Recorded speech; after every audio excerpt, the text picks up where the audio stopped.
It's finally time. We got the first proper, full length Strange Things 5 trailer. And in my opinion, it was so good. I've heard some people being kind of disappointed with it, but I think it set the tone for this season perfectly. Usually, the trailer sort of shows them getting readjusted to their lives a bit, slowly reintroducing the big bad for that season, but it went right in. We've seen all the action, and we know that this scene I know we haven't been told it yet, but the biggest season yet, because they definitely haven't mentioned that in any of the promo that they've been trying to do. And also, it was our longest trailer for a while, because season 4, the trailer we got before volume 1, was only a minute long. So having it almost 3 minutes long was super exciting. From this trailer, we have got a much better sense of what the plot is going to be, I think. But I'm going to say in the trailer analysis every scene what I think the episode is going to be from, and hopefully in a future video I'll be able to say the timeline of what order I think all of these scenes are going to happen in, so it makes more sense for everyone. And also, I'm presuming that most of this is from volume 1, because I think showing so much from volume 2 and the finale would be a complete spoiler, so I think this is mostly from volume 1. So, our opening shot of the trailer is the upside down version of the library. Obviously, this was where Will was found by Joyce and Hopper in season 1, so I think this shows how important that location and every other location, for example, in season 3 where Billy got flayed, and in season 2 of the tunnels, how all the important locations from previous seasons are going to come back in season 5, and we're going to find out why Will was chosen, why he was found in the library, and all of his experience in the Upside Down, because we really don't know much. And then the next scene is a Demogorgon or Demodog, we're not sure, because the Demodogs have got as powerful as the Demogorgons in season 1, and the Demogorgons have got even more powerful, but that's stepping back to reveal Vecna. And then the voiceover we get is, "At long last, we can begin."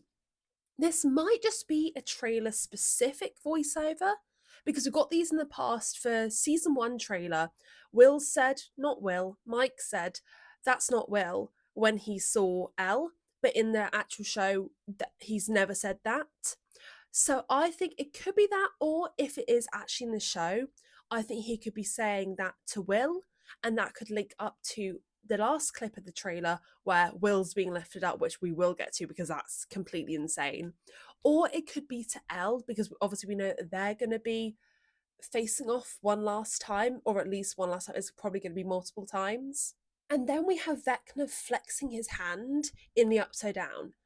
This shows how much power and how dangerous he's going to be this season. I feel like that was a given, but also the focus on of his hand, and that being one of the first clips in the trailer, makes me think back to D&D and how two key attributes of Vecna is the hand of Vecna and the eye of Vecna. So this focus on the hand makes me think that this attribute from D&D, because we know so much of their D&D games bleed into their real life, and obviously the entire concept of the show is kind of based around D&D. So I think the powers of the hand of Vecna could actually relate to what's going to be happening in Hawkins. So the hand of Vecna, if I'm getting this right, allows the wearer to cast the finger of death, sleep, slow, and teleport. It would be interesting to see him, as it's something that players of D&D can use, him give that to Will, because I think, especially in episode 4, it's the sorcerer.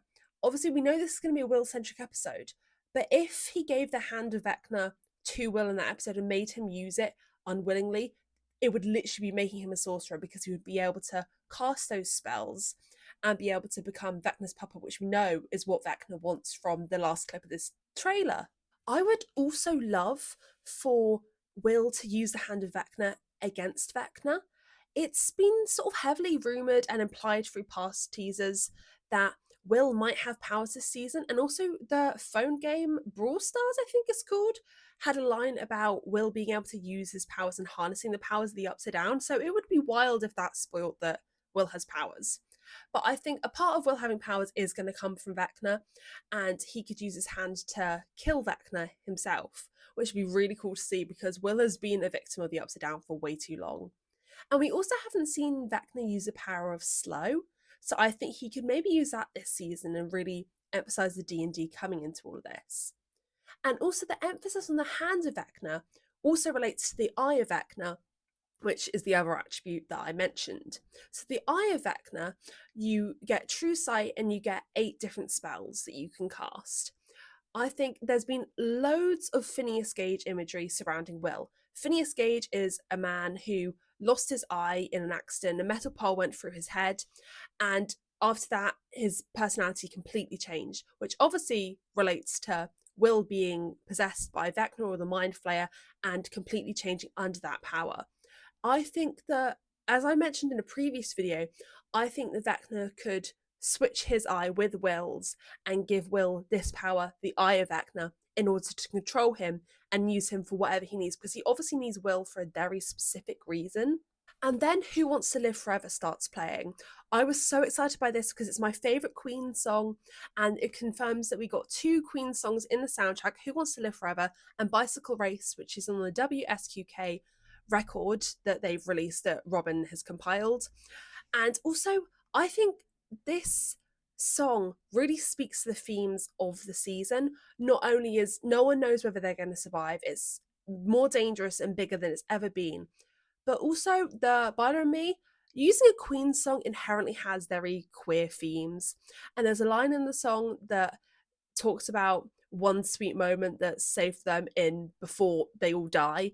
And I really, really think that this could relate to Byler, or at least I'd love for it to relate to Byler. Obviously, it can relate to a lot of things, and I'd be completely happy if it related to a lot of other heartwarming moments in the group and how they can still retain their friendship in this horrible circumstance. And our first, maybe normal standard shot of the trailer is Dustin cycling into school.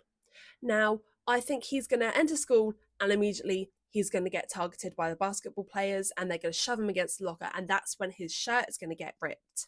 And then he'll be approached by the core 4, and this is when the scene from the July 2024 trailer will come in, well, behind the scenes of the core 4 walking in the hallway and Dustin seeming to explain something in a very passionate way and the rest of them looking concerned. I think he's going to try and dismiss what the jocks did and retain that he needs to keep not conforming and keeping Eddie's memory alive and wearing the Hellfire Club t-shirt, whilst all the others are really concerned about him and thinking that maybe he shouldn't do that anymore, maybe he should conform. But with the themes of the scene is so heavily anti-conformity, so I think that the boys are going to grow to realise that maybe they should be doing the same thing as Dustin.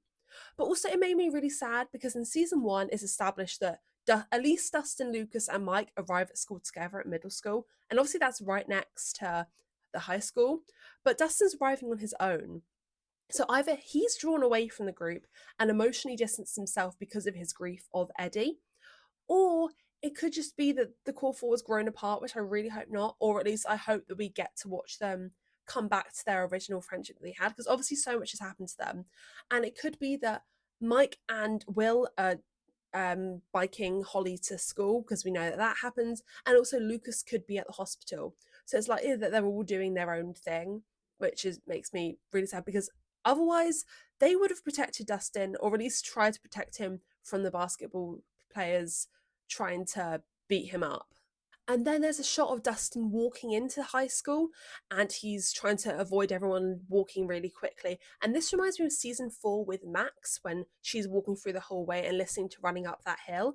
It could be a direct reference and mirror how Max's grief for Billy is going to be similar to Dustin's grief for Eddie this season and how it's going to define his character.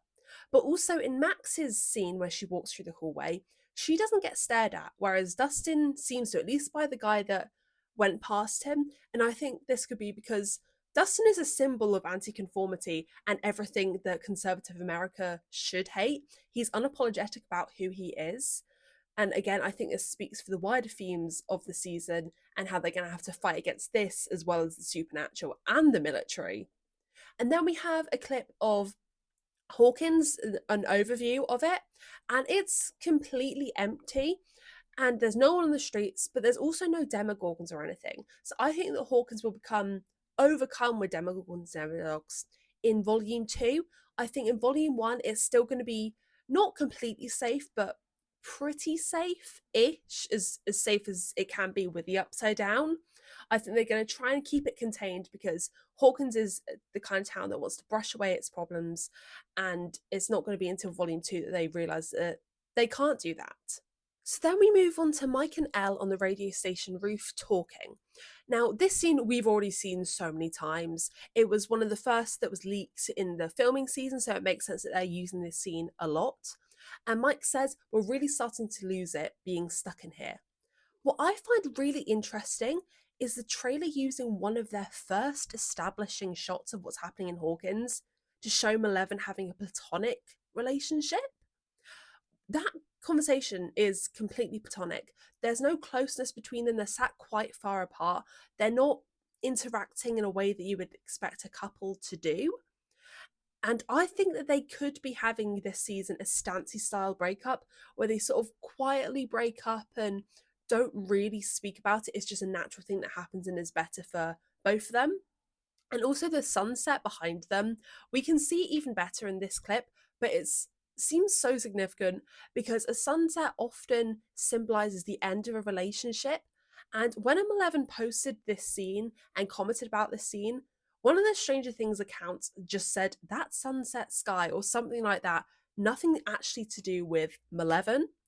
And this scene is just being used, and the other scene in the trailer, it's just being used to establish that Malevolent isn't guaranteed to be endgame. It's leveling out the playing field between Malevolent and Byla and showing that Malevolent isn't guaranteed to be happening, and there is a legitimate love triangle going on here. They're pushing Malevolent to be platonic so that the general audience doesn't expect them to be endgame. But also they're not showing that many Byla scenes to still keep the mystery alive. They want the love triangle to be surprising. They don't want everyone to know the answer, as so many people think we already do.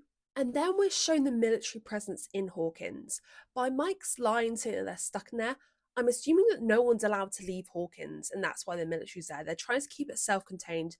They're trying to keep it out of the rest of the states in the US. They want it to be this secret. And also this very point, I think, is where Mike, Will, and Holly ride their bikes to school because it just matches up with the past teasers. And this military presence, I think, really, first of all, shows how much undercover work that our party is going to have to do because the military isn't going to want them interfering. And also, they think that Elle is bad and the one causing all of this. So the amount of danger that Elle is going to be in this season is frankly terrifying. And this overriding military presence in Hawkins also, I think, contributes to the theme of conformity. They're always being under surveillance. Their actions are always being watched. We know that they're going to have to limit their actions and not be able to help in such a overt way that they want to. But also, I think by volume 2, they're going to have to break out of this conformity, both in their emotional arcs and this supernatural military arc, and openly fight against the military because the Upside Down is going to be so bad and bleed so much over to Hawkins by that point that there's just going to be no way around it. Mike also says no end in sight, so it shows that nothing really much has happened in these 18 months. I think Vecna's been focusing on gaining his strength back. And then we have Joyce and Elle in the tunnels. I'm so excited for the tunnels to be back because they were so good in season 2 and they've been really underutilized since. And it's obvious that Joyce and Elle are going to be in there, but also from the shoes on the ladder behind the two, we can see that Will is also following in there. So a little Byers family tunnel trip, which I love so much. And they're obviously in there for a reason. They might be looking for someone, or they might be trying to find something out because we know that Joyce and will be establishing a plan at the start of episode 1 in front of the entire party. So they might be having to check something or check a theory, see if their way of defeating Vecna works. And then we get a shot of Jonathan and Will pushing a shelf out of the way at the radio station to reveal a secret room. I think this leads to where they're going to be having their meetings. They're going to have to keep it secret from the military, as I mentioned, so they're going to want to keep it as safe as possible. And the Duffers also mentioned some Home Alone style booby traps. So I think that this could be where they're included. They're going to want to alert themselves to when the military could be coming in. So I think this could be where they're implemented, which would be oddly funny in this context. And also, when Jonathan moves it, when we have the second shot, when we have Robin and Nancy and Steve properly in shot, we can see a window in the radio station wall. Now, this matches up to a photo that Noah Schnapp posted as well when he's leaning out that window. So I think that Will could often escape to that bit of the radio station, wanting some privacy, because we know he's going to be going through it this season. He's going to have to be dealing with being targeted by Vecna, but also his feelings for Mike. So I think that he's going to be taking a bit of solace in somewhere he can hide. And people have mentioned that he could be using that spot, not purposefully, but he accidentally spies on Mike and Elle on the radio station roof, and they could use a trope of he thinks it's something romantic, but actually they're just both worried about Will. And as the voiceover, we have Mike saying, maybe tonight is our break. I think he's talking about the burn and their plan to use fire against Vecna. But I think that because of the past trailers, Vecna is actually going to be using fire to strengthen him.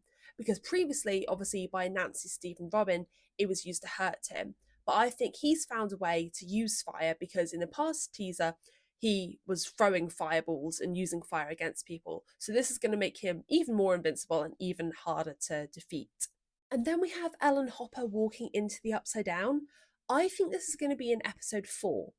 I think that this is going to be part of a massive sequence, the biggest episode. The Duffers have said that episode 4 is as big as a finale. So I think that this will be happening as Mike, Will, and Joyce will be shot at in downtown Hawkins, and also as Dustin, Steve, Nancy, and Jonathan are going to be in the lab in the Upside Down, and also as Robin and Murray are going to be shot at in the Bradley's Big Buys van.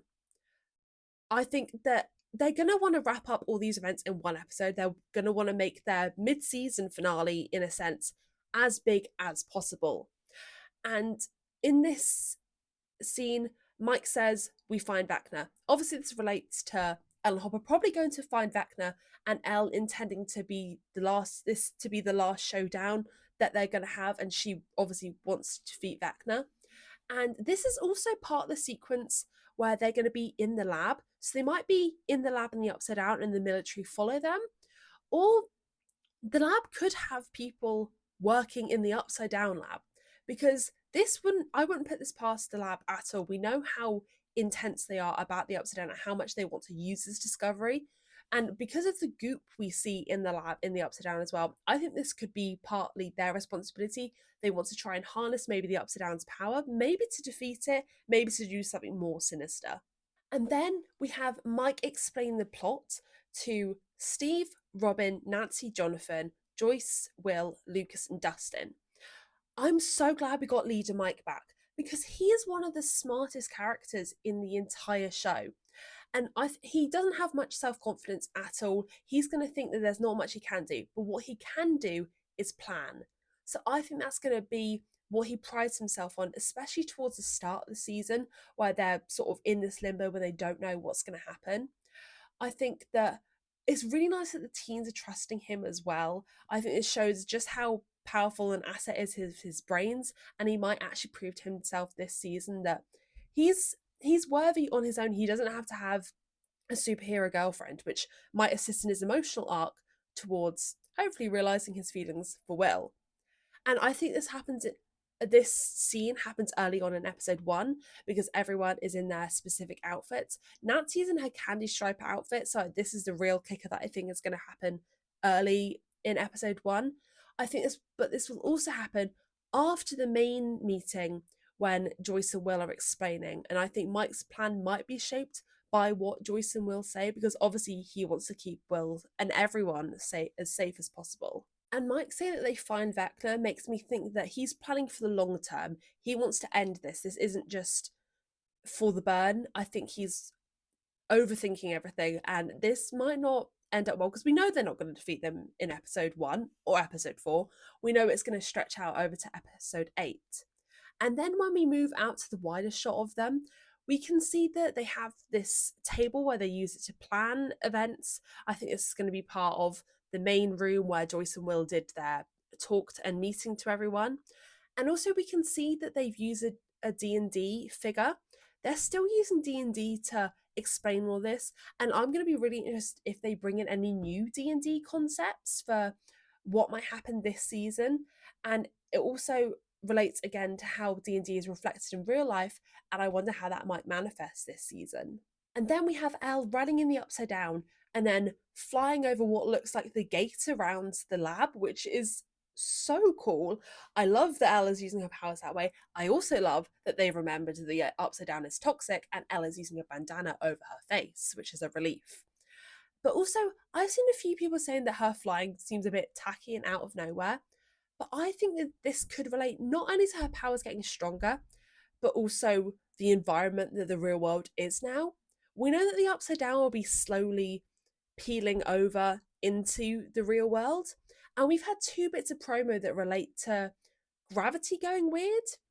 We've had Finn dropping the popcorn as they announced the season 1 rewatch, I think it was. And then we also had a Target ad with Ted Wheeler where he dropped the cheese balls, but then all the magnets fell off the fridge.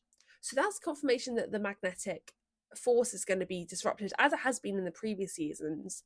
But also, I think that the video of Finn also confirms that the gravitational force is going to be affected, and that could be weaker and be affected by the Upside Down. So that is why Elle can fly, because she has less force to fight against. We then have the WSQK van driving to the radio station, and then one of my favourite scenes in the entire trailer, we have a confirmed Mike and Joyce scene, which hasn't happened. They've never had a one-on-one scene, and they haven't really had a proper scene together since season 2. I know they had dinner together in season 4, but I'm kind of not counting that because they didn't really talk that much. But I'm so excited about this. From the little corner of the video, we can see the Will is on Joyce's lap, and Joyce looks incredibly worried for Will.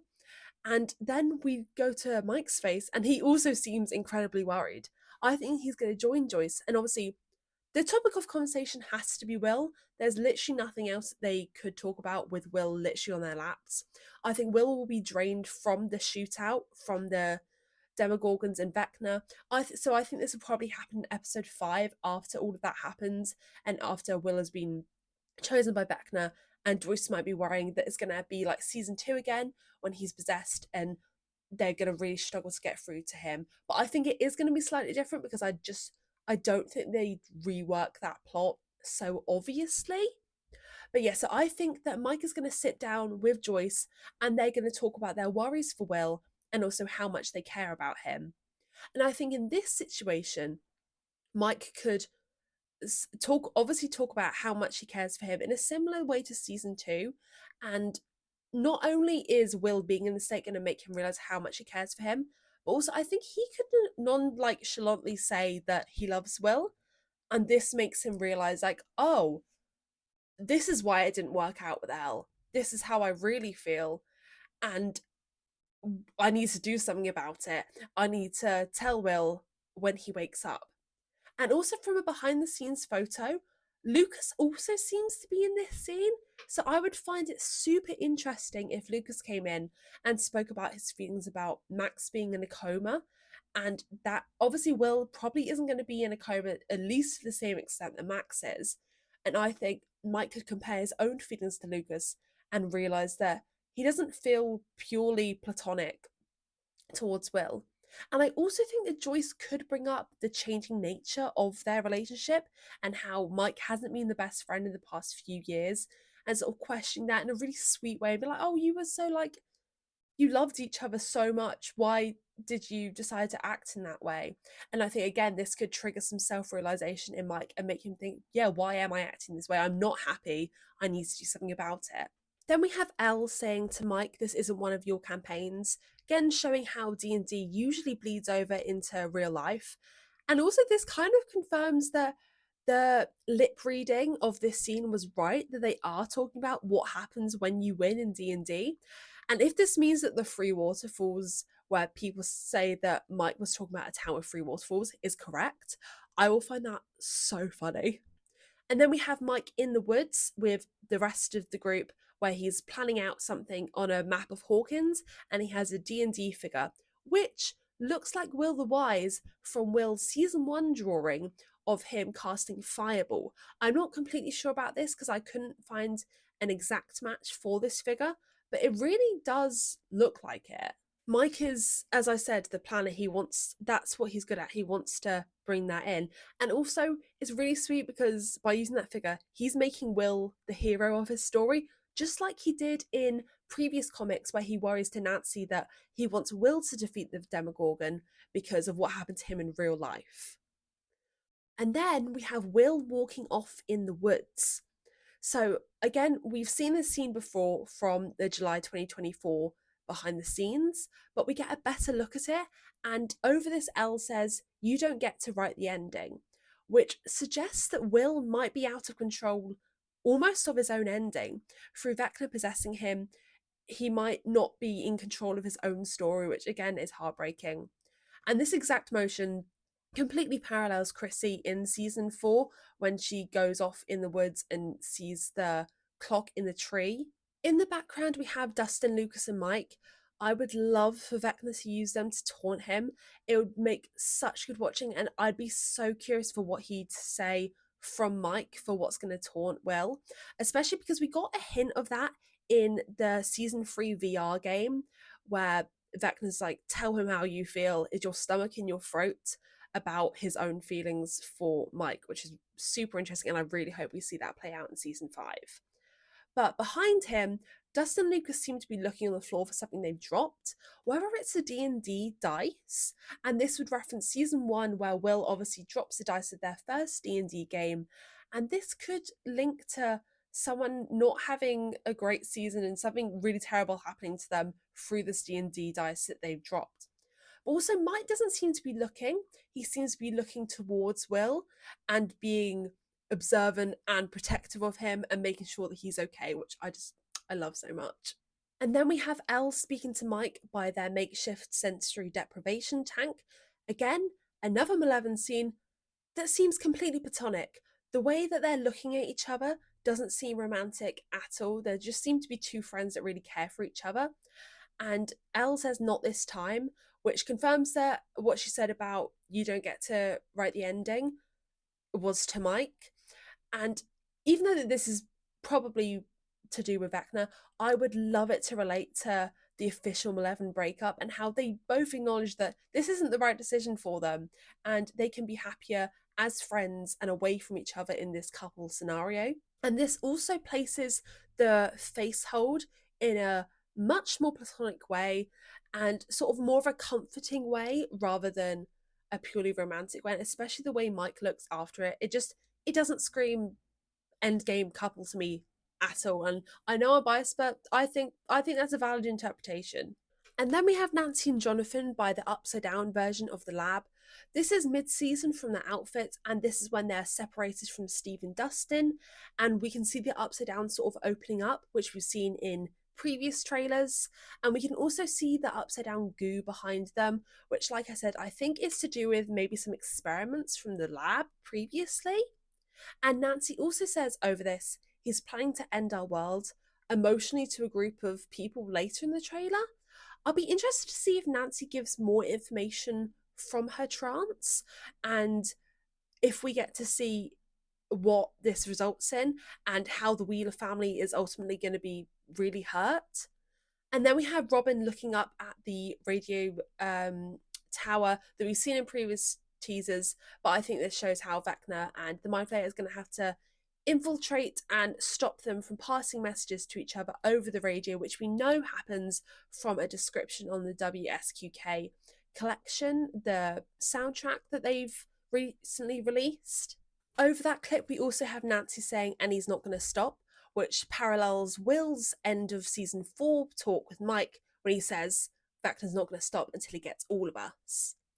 And then we have Murray and Robin together and the ground is opening up to reveal Demogorgons. I have absolutely no idea why Murray and Robin are together in the first place.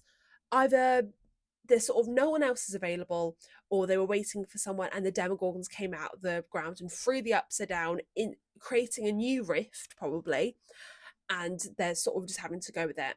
Murray's in his Bradley Big Buys uniform again. This seems to be the only costume he has this entire season, but I think this is a front and he's actually using the truck to transport things that they need to defeat the Upside Down, and also perhaps even Elle and Hopper when they need to go somewhere because they are both complete fugitives, or the entire group when they're trying to act against the military and they don't want things to be searched. So I think the Demogorgons will come out the ground, and Murray and Robin are going to have to sprint into the truck to try and get away from the Demogorgons, because we know how much faster they are this season. They can't just outrun them. And then we know that they get shot at in the truck.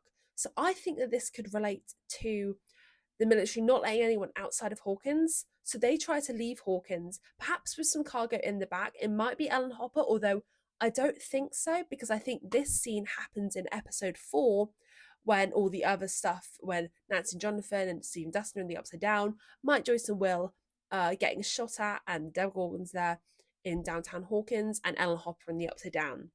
So they could also be transporting some sort of needed equipment, or they could be heading to Lucas and Max maybe. But I think that they're going to have to go outside of Hawkins, and this is going to lead to the military shooting at them and trying to get them to stop leaving Hawkins.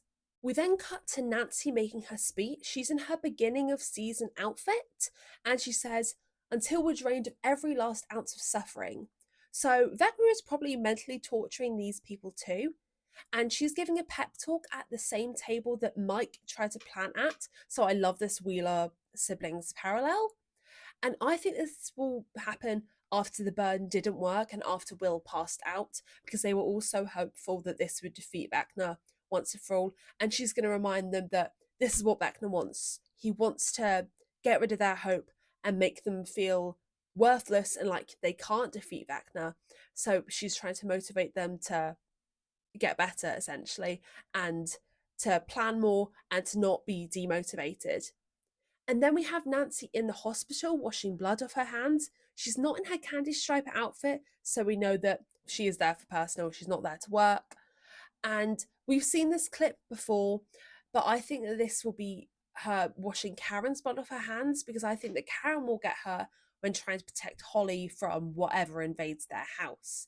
And because of this reason, I think it could be happening in either episode 2 or episode 3. Probably episode 3 after the vanishing of Holly Wheeler, because Holly's going to go missing probably, and Karen's still going to be really hurt. And then we have the scene of Dustin clinging onto Steve in the lab. We've seen this before, but I think this is going to be that Dustin is so relieved that Steve isn't dead after a near-death experience, because obviously he doesn't want to lose another brother figure. And I just love their relationship so much, and I'm just so sad for Dustin this entire season because he's going to be suffering a lot. And then we have Elle walking on some roofs. I really struggled to figure out where this was. Obviously, this is in the Upside Down. I did think that it might be Brimborn Steelworks, the place in season 3 where Biddy gets flayed. At a moment, I did think it was a school, but I think that that's unlikely. So if it is the Steelworks, perhaps Elle might be going back to places that have been significant for both Vecna and the Mind Flayer in the past, because we haven't seen the Mind Flayer since season 3, and I think that it could be hiding out someplace in the Upside Down, and when they think they've killed Vecna, well, they have killed Vecna, then that's when the Mind Flayer is going to come out, and that's going to be their real big bad. And then Elle and Hopper are in the lab, which we've seen before, and then Elle is bracing herself for a fight. This, and she screams and pulls out her hands and uses her powers.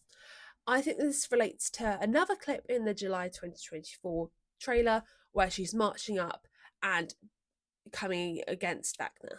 And then we have red power waves coming out of the satellite on top of the lab, which is, I can't get over how powerful Elle's powers are. I think this is going to be her transmitting her powers through the radio somehow, because we know that the radio is going to be so important this season and it's going to be used to transmit messages. So Elle might be using the radio and satellite to transmit her powers, and it seems that she's casting protection over Hawkins somehow. And I think this could relate to season 1 where Will doesn't know whether to cast protection or use Fireball. So if Elle is casting protection, then Will might be in the position to cast Fireball in his own way, which would be such a cool callback to season 1. So Hopper looks at Elle's powers, and then we move on to Nancy and Jonathan touching foreheads. I'm so worried about these two because we've got so much Jancy in these trailers, and because they reset up the love triangle with Steve in season 4, this makes me really worried that they won't be endgame and that Jonathan will die, and it will work really well narratively. But I love him and I don't want him to die. And then we have the Demogorgon targeting Lucas in the tunnels. We don't know why Lucas seems to have been split up with everyone, or why the Demogorgon probably doesn't care that it's specifically him for targeting him, but he already has blood on his shirt. I think in previous trailers, it seems that Lucas is in there with Mike and maybe Will, and we know that Mike also has blood at the top of his jumper. So it might be that Will's already got hurt and Mike is having to hold Will up, which, oh, that I would love that scene so much. And then Lucas has to go and get help. And in the way of that, a Demogorgon comes, and this might be a really good place to demonstrate Will's powers, as even when he's hurt, he could control the Demogorgon and keep Lucas at safety. And then we have Nancy shooting something. If she didn't shoot something in a trailer, would it even be a Strange Things trailer? And she seems to be in a proper military zone, so it might be a planned attack against Vecna. And she's also in a different outfit that we haven't seen her before, so that's likely to be at the end of the season. And then we have Dustin somewhere in the Upside Down. I can't make out the background for where specifically he is, but he's also got some camouflage style clothing on, similar to what he wore at the end of season 4 with Eddie. And I would love if he had a little line that paid tribute to Eddie, like Eddie did for Chrissy. I think that would be really fitting with his character. And also, Jonathan and Nancy are also dressed in a camouflage style dress. So, I think this shows that this is happening at the end of the season, and B, also that the group of Steve, Dustin, Jonathan, and Nancy continues to the end of the season, which I'm kind of sad about because I wanted more core 4 content, but I think all of them are going to come together in the finale, so I don't mind too much. Also, if that is at the end of the season and Dustin's still got his injuries that badly, it shows that season 5 is going to be a pretty slim timeline, which I'm kind of surprised about. I thought it might be a bit longer than previous seasons. And then we move on to the rocks in the sky and the upside down with all the red lightning. This reminds me of the Creel house and the sort of broken apart version of it in Vecna's area of the upside down. So they might be trying to get into Vecna's area in the upside down and trying to break it apart and break it from the inside out as a different way of defeating Vecna, which I think would be really, really cool to watch. Then we have the group hug between Lucas, Dustin, Will, Mike, Jonathan, and Elle. This is my favorite shot from the trailer. It's so sweet. I love it so much. I love that this just confirms how much Will is loved and how much this group of characters is always going to stick together. Jonathan being involved in the hug did make me kind of worried because this could sort of be his last hug with all of them and set him up for a really sad death. From the hood that Will has on and Elle's wetsuit outfit, and also the poke of the green hat of Mike's, we can tell that this is going to be at the end of the season, and this could be happening maybe in episode 7 before the finale, or even in episode 8 before they go to fight. Dustin also says we stay true to our friends, which again I think speaks to the themes in the season, and I love seeing them push through the standards of society that they're supposed to act like and be true to each other. And then we have Erica in the middle school hallway. This will be in episode 1 because after episode 1, school doesn't generally exist in Strange Things, which is kind of like a theme. And then we have Nancy and Jonathan and Steve in the radio station van. We can tell it's in the van because of the silver wheel at the top of the video and also the red handle. And Nancy says, "Do it." I think that this could be them going really fast in the van away from something, or it could be transmitting a message which they know is going to be purposefully on risk, sort of in the same way of season 2 when Jonathan and Nancy purposefully got caught and went into the lab. So that could be more to do with maybe the military threat of Hawkins. Then they seem to have put together Steve driving in the upside down or through the upside down with someone driving a van to the hospital, well, a car to the hospital, which I was kind of curious why they pushed those together. Maybe there's something we can't know about either side of those scenes, maybe. And then we have Elle. It seems she's using the parts of the Creel house against Vecna, literally using his past against him, which I love. And also, it it might not be the Creel house because it did look like a cross to me. And with all the location of the church and the religious imagery, partly in season 4, and it seems to be in season 5.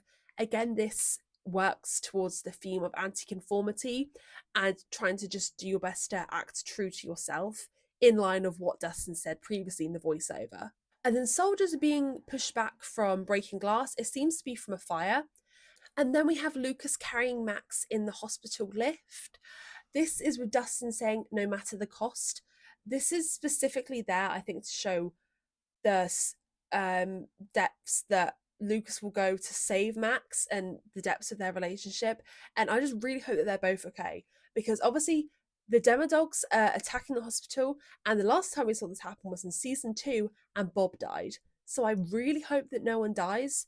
And there's also another parallel to season 1, the very first scene we get of a scientist going in the lift to escape the Demogorgon, but instead the Demogorgon is in the lift. So I really hope that Lucas and Max stay safe.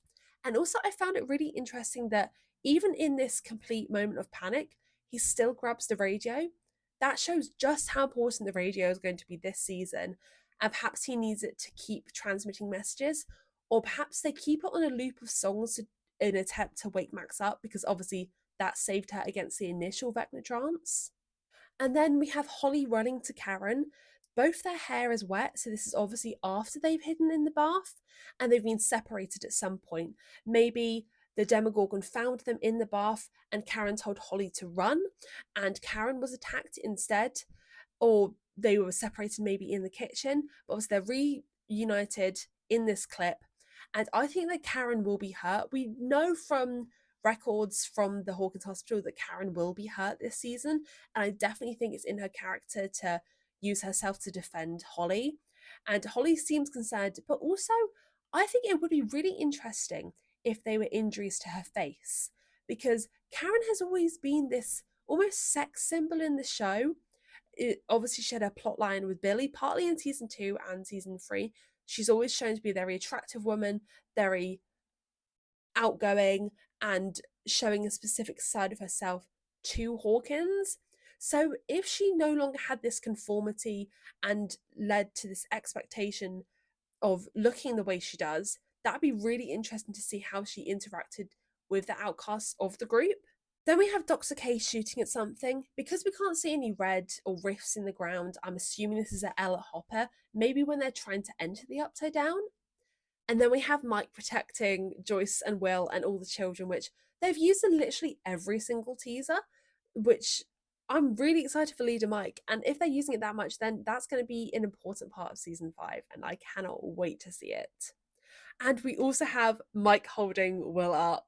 It's so cute. I love this scene so much. It's just super cute, and him going back to maybe season 2, protective Mike, and wanting to keep Will safe and prioritizing Will's safety over his own.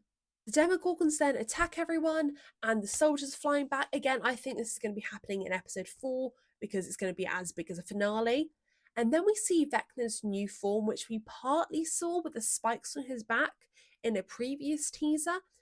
And this sort of shows how much more powerful he's going to be. You can't easily pull a vein out like you could in season 4 when Max tried to do it. So again, that makes him more invincible.